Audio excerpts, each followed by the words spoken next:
ये है 1970 का दशक, जब हिंदी फिल्म इंडस्ट्री में राज कपूर, दिलीप कुमार, देवानंद और जितेंद्र जैसे रोमांटिक हीरोज का जलवा था। तभी एक्टर बनने का सपना देखता है एक ऐसा नौजवान जिसकी ना तो आवाज में मिठास थी और ना ही चेहरा किसी ट्रेडिशनल हीरो जैसा। ये लड़का 10 सालों तक दर्जनों फिल्मों के ऑडिशन देता है, लेकिन हर तरफ से बस रिजेक्शन ही मिलता है।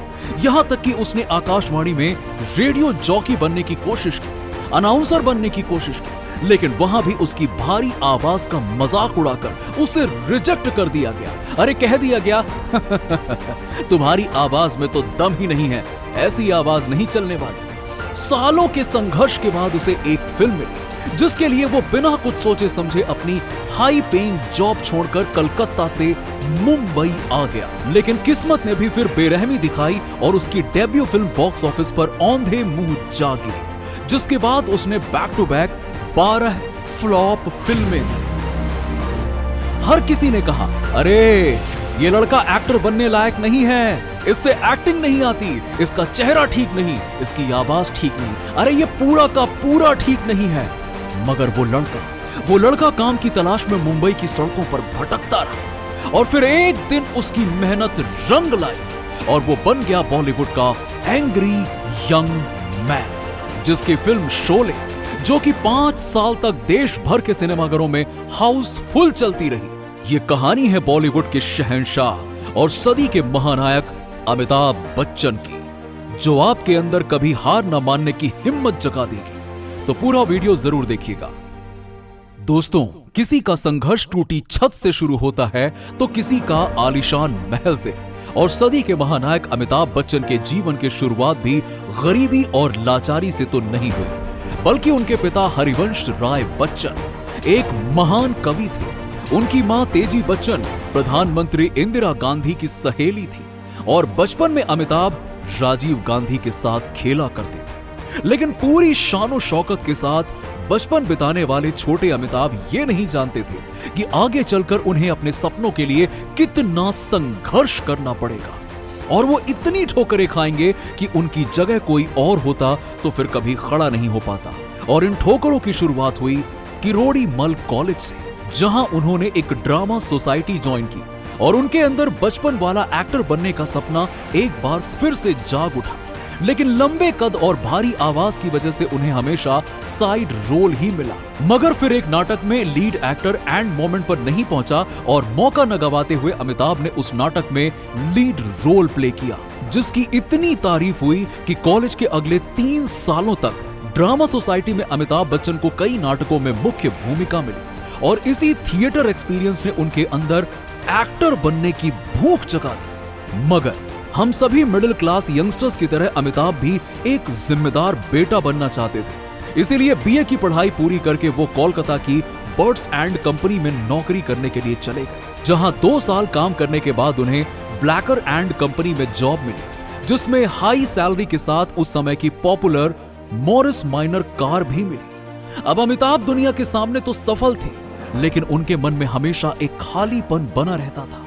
वो हमेशा अपनी जॉब में दुखी रहते और अभिनेता बनने के सपने देखते। इसी बीच उन्होंने ऑल इंडिया रेडियो यानी कि आकाशवाणी में रेडियो जॉकी की नौकरी के लिए अप्लाई किया ताकि वो इंडस्ट्री में कदम रख सके। लेकिन उनका रेडियो जॉकी बनने का सपना तो तब चूर चूर हो गया जब सिलेक्टर ने उन्हें कहा, तुम्हारी आवाज काफी भारी है, जो रेडियो के लिए बिल्कुल सही नहीं है।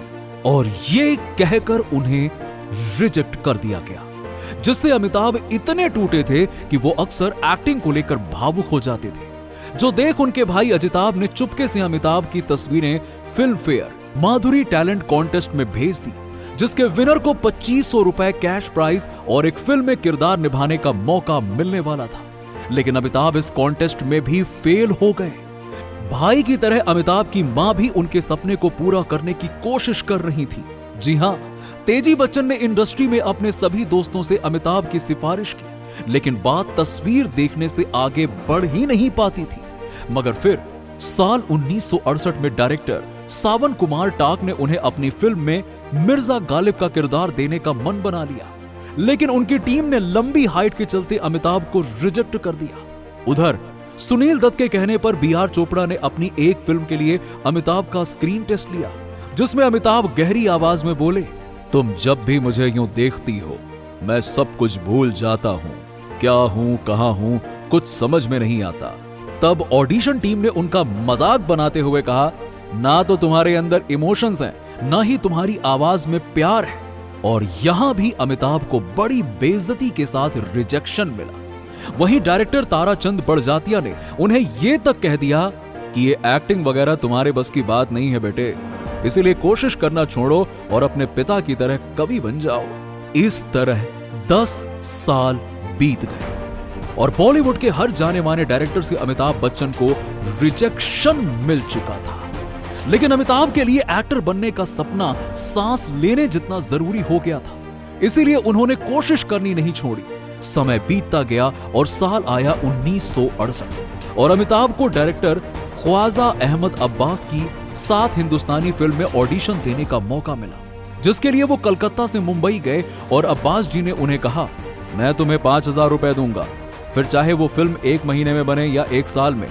ये अमाउंट अमिताभ बच्चन की 2 महीने की तनख्वाह के बराबर था, लेकिन उन्होंने किरदार के लिए हामी भर दी और अपनी नौकरी भी छोड़ दी।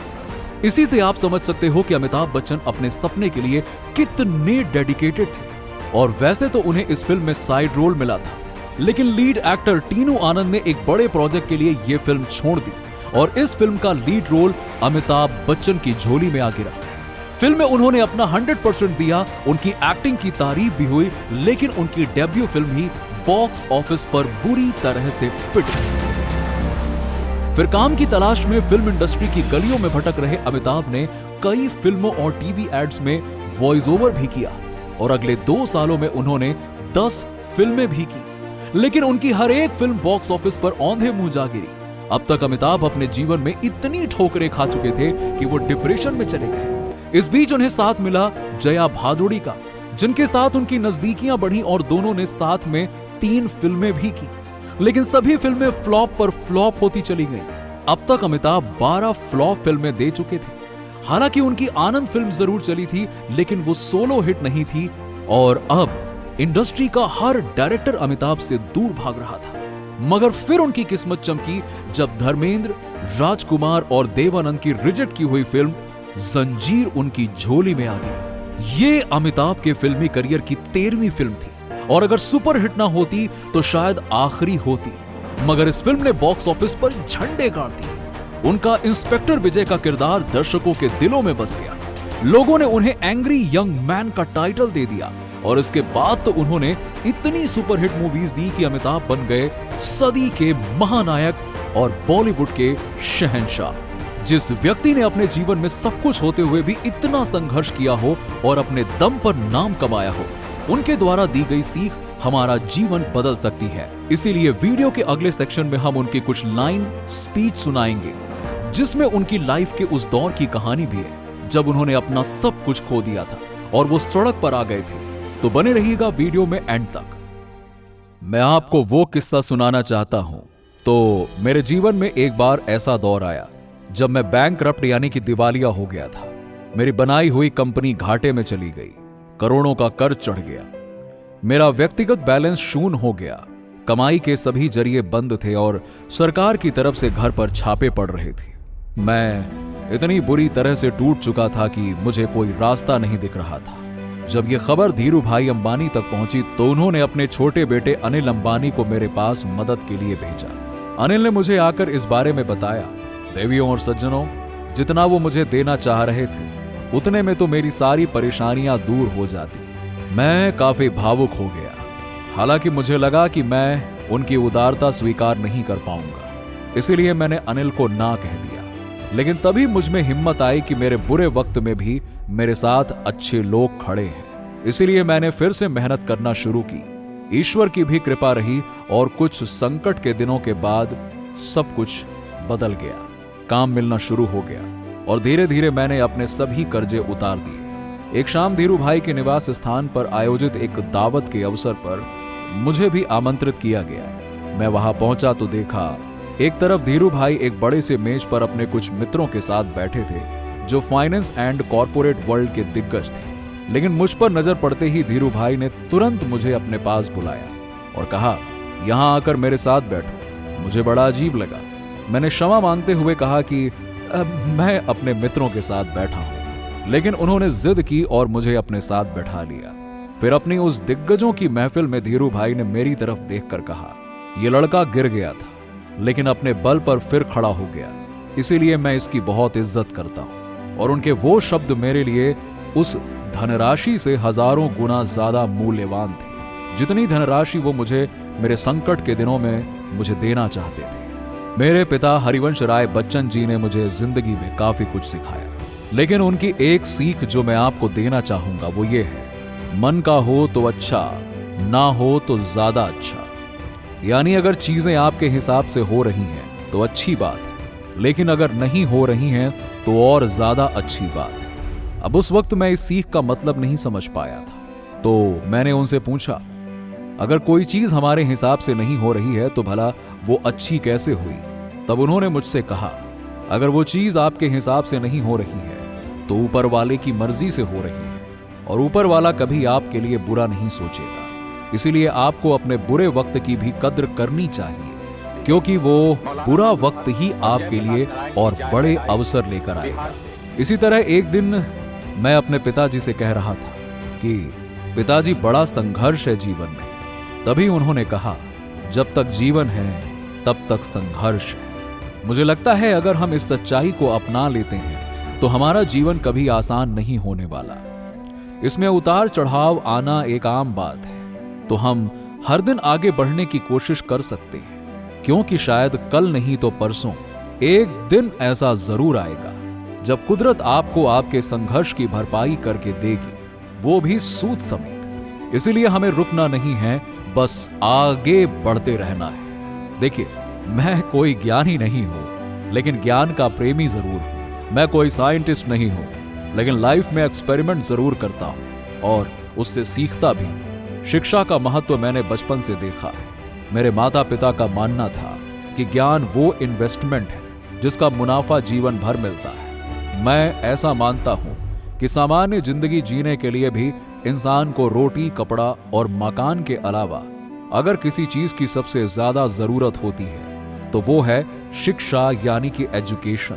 अगर आपके पास धन हो या सोना, दोनों के खो जाने का डर हमेशा बना रहता है, लेकिन अगर हम इसी धन को नॉलेज में कन्वर्ट करते हैं तो ना तो वो कभी कम होगा और ना ही उसकी चोरी हो सकती है। एक राजा अपने हथियार, सेना और शक्ति के बल पर केवल वहीं तक पूजा जाता है जहां तक उसका साम्राज्य फैला होता है।